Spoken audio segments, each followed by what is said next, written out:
एक ऐसा बादशाह जिसके पास दौलत थी, लश्कर थे, महल थे और सबसे ज्यादा उसके पास वो चीज थी जो इंसान को तबाह कर देती है, तकब्बुर। वो कहता था, कौन मुझे गिरा सकता है? मैं ही इस जमीन का खुदा हूं। लेकिन एक रात एक ऐसी चीज ने बाबुल को हिला दिया जिसका तसव्वुर भी किसी के जहन में नहीं था। न तलवार का वार, न तीर का हमला, न किसी बड़े लश्कर की ताकत, बस एक ऐसी मखलूक जो नजर भी ना आए, जिसके आगे नमरूद की लाखों की फौज सब बेबस हो गए और आखिरकार उन्हें मिट्टी में मिलाकर हलाक कर दिया गया। पुराने इराक यानी बाबुल की जमीन के पास एक ऐसी सल्तनत जहां सिर्फ एक ही आवाज का हुक्म चलता था, नमरूद। कुरान करीम में इस बादशाह का कोई जाती नाम नहीं मिलता, लेकिन तफसीर इब्न कसीर और कुछ रिवायतों के मुताबिक ये बादशाह नमरूद था, जो उस जमाने का बेहद ताकतवर और मुतकब्बिर हुक्मरान था। लोग उसके कदम की आहट से लरस जाते। उसके महल के साए में शहर खड़े थे और इंसानियत अपनी गर्दन उसके तकब्बुर के आगे झुका चुकी थी। नमरूद कहता, रिज्क मैं देता हूं, जिंदगी मैं देता हूं, मौत मेरे हुक्म से होती है। वो न सिर्फ बादशाह था, अपने आप को रब कहता था। एक दिन नमरूद के पास एक नजूमी आया और उसने बताया, एक ऐसा बच्चा पैदा होने वाला है जो तेरी हुकूमत और तेरी खुदा होने के दावे को तोड़ कर रख देगा। नमरूद का चेहरा सुनहरी महलों में भी पीला पड़ गया। उसने हुक्म दिया, अब से कोई माँ बच्चा पैदा ना करे, हर बच्चे को कत्ल कर दिया जाए। गलियों में फरियादें उठी, माओं की आंखों से आंसू बहने लगे और जुल्म के नक्शे कदम खून में डूब गए। लेकिन जिसे अल्लाह बचाना चाहे वो फिर दुनिया के तमाम दरवाजे बंद करके अपना एक खास दरवाजा खोल देता है। हजरत इब्राहीम अलैहिस्सलाम की वालदा ने एक पहाड़ी गुफा में पनाह ली। हर तरफ गहरी खामोशी, फिर अचानक एक नूर, एक ऐसी रोशनी जो खामोशी को अपनी लहरों में समेटे फैलती चली गई और हजरत इब्राहीम अलैहिस्सलाम की विलादत हुई। उनकी तरबियत चुप रहकर गुफा के अंधेरों में होती रही। जिस वक्त बाहर जुल्म का अंधेरा पूरी फिजा को निगल रहा था, अंदर अल्लाह एक रोशनी तैयार कर रहा था जो आने वाले जमानों की तकदीरें बदल देने वाली थीं। दोस्तों, आज का सवाल, कौन से नबी अलैहिस्सलाम जिन्नों और जानवरों से बात कर सकते थे? अपना जवाब कमेंट्स में लिखिए और जिन लोगों ने अभी तक सब्सक्राइब नहीं किया, सब्सक्राइब कर लें ताकि हमें मोटिवेशन मिले और ऐसे कंटेंट आप तक पहुंचता रहे। जज़ाकल्लाहु खैर। गुफा से निकलते ही इब्राहीम अलैहिस्सलाम ने अपने आसपास की दुनिया को देखा।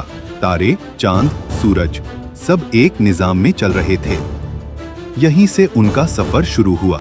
कुरान के मुताबिक इब्राहीम अलैहिस्सलाम के वालिद का नाम आज़र था। वो बुत बनाने वाले एक मशहूर कारखाने के सरबराह थे और इब्राहीम अलैहिस्सलाम की तरबियत बचपन से ही उस बुत परस्त घराने में हुई। हजरत इब्राहीम अलैहिस्सलाम हर चीज को गौर से देखते। उनकी जुबान पर एक सवाल रहता, हक क्या है? कौन है जो मेरे अंदर ये सोच पैदा कर रहा है? यही सवाल उन्हें अजीम बनाने वाला था। उस कौम के लोग सितारों को सजदा करते, चांद को खुदा मानते, सूरज के सामने सर झुकाते, लेकिन फिर सब गायब हो जाते। हजरत इब्राहीम अलैहिस्सलाम का दिल पुकारता, ये सब फानी है, खुदा फानी नहीं हो सकता। जब लोग रास्ते पर गुजरते, बुतों को सजदा करते, दुआएं मांगते, इब्राहीम अलैहिस्सलाम चुप खड़े उन्हें देखते रहते। एक रोज उन्होंने अपनी कौम से पूछा, क्या ये पत्थर तुम्हें सुन सकते हैं? कौम हंस पड़ी। इब्राहीम, ये तो हमारे बाप दादा के माने हुए माबूद हैं। उन्होंने फिर कहा, ये ना तुम्हारा नुकसान रोक सकते हैं, ना तुम्हें कोई फायदा दे सकते हैं, और फिर भी तुम उनकी इबादत करते हो। कौम ने गुस्सा किया ए इब्राहिम, तुम्हारी जबान बहुत चलती है, मगर ये हमारी आबाओ अजदाद की रिवायत है। लेकिन इब्राहिम अलैहिस्सलाम ने छोड़ना नहीं था। उनका मकसद था तौहीद। देर रात तक दिन भर इब्राहिम अलैहिस्सलाम हर दरवाजे तक जाकर लोगों को समझाते रहे। तुम्हारा रब वो है जिसने आसमान, जमीन, सितारे, सूरज सब कुछ पैदा किया। मगर बुत परस्त कौम का दिल पत्थर था, उनके बुतों की तरह।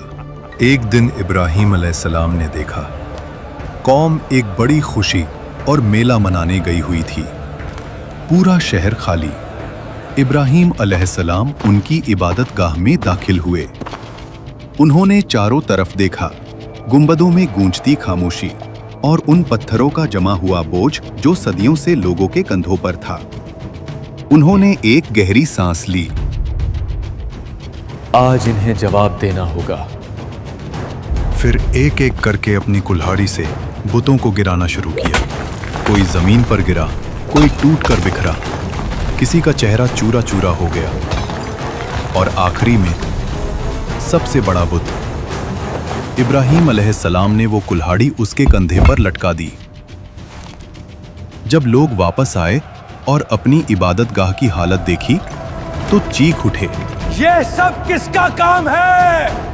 किसी ने कहा, इब्राहिम नाम का जवान हमेशा हमारे बुतों की बुराई करता है।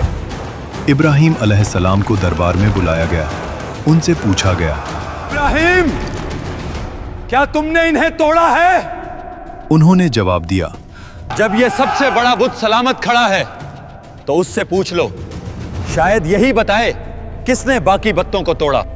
कौम गुस्से में फट पड़ी। इब्राहिम, तुम जानते हो कि ये बोल नहीं सकते। इब्राहिम अलैहिस्सलाम का जवाब उस शहर की दीवारों को हिला गया। जब तुम जानते हो कि ये बोल नहीं सकते, चल नहीं सकते, फायदा नहीं दे सकते, नुकसान नहीं पहुंचा सकते, तो फिर तुम उन्हें रब क्यों बनाते हो? ये आवाज हवाओं में घूमी, लोगों की जुबानों से टकराकर नमरूद के महल तक पहुंच गई।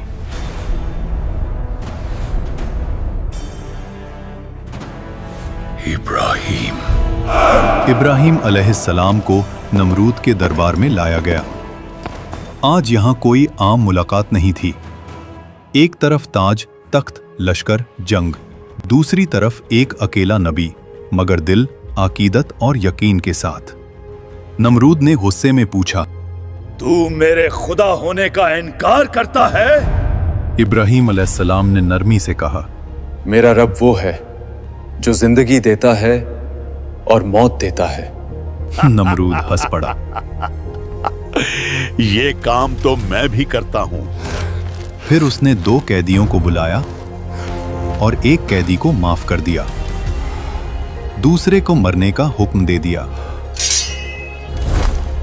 और बोला, देखो, मैं भी जिंदगी और मौत देता हूं। लेकिन फिर इब्राहिम अलैहिस्सलाम का एक जुमला तकब्बुर की दीवारों को तोड़ गया। मेरा रब सूरज को मशरिक से निकालता है।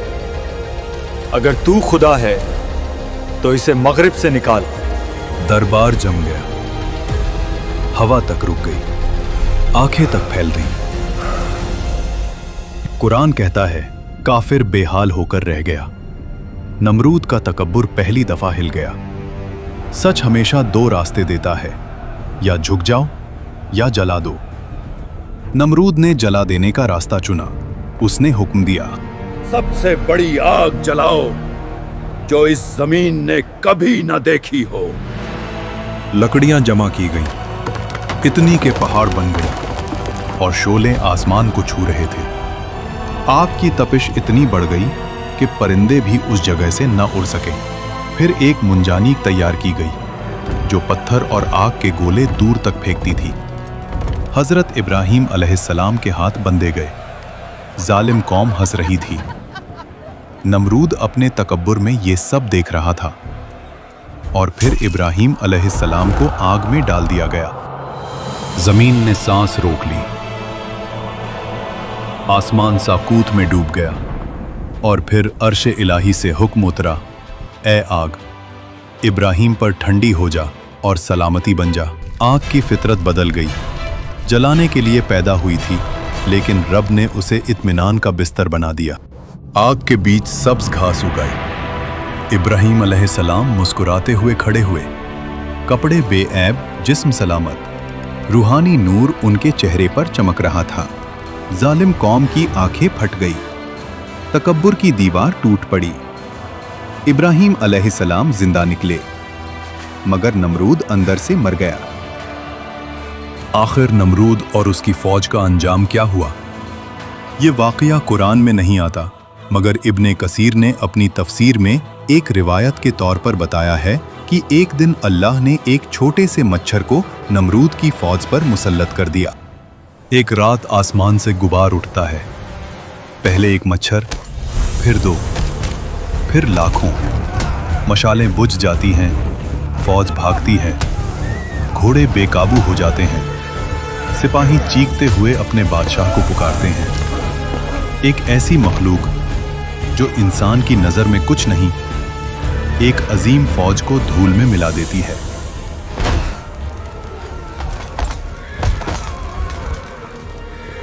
नमरूद भागता है, अपना चेहरा छुपाता है, लेकिन एक मच्छर उसकी नाक में घुस जाता है। दिमाग में दर्द फैल गया।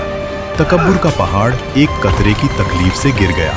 वो सर पे मुक्के परवाता, दीवारों से सर पीटता। जिस जुबान से कहता था मैं खुदा हूं, आज वो जुबान चीखों में डूब गई। एक वक्त आया जब मच्छर ने उसके दिमाग को खा लिया। उसकी सांस थम गई। उसका अंजाम इबरतनाक हुआ। ये वाकया गुजरा नहीं, ये रोज हो रहा है। आज भी लोग अपनी दौलत, पावर, इक्तिदार पे फख्र करते हैं और दिल में एक आवाज कहती है, मैं ही कानून हूं। लेकिन जो रब नमरूद को मच्छर से गिरा सकता था, वो हमारे तकब्बुर को किस चीज से तोड़ दे, किसी को पता नहीं। अपने दिल से पूछो, क्या मेरे अंदर भी छोटा सा नमरूद छुपा है? अगर है तो तौहीद की रोशनी जगा दो और कमेंट्स में अपनी राय का इजहार जरूर करना।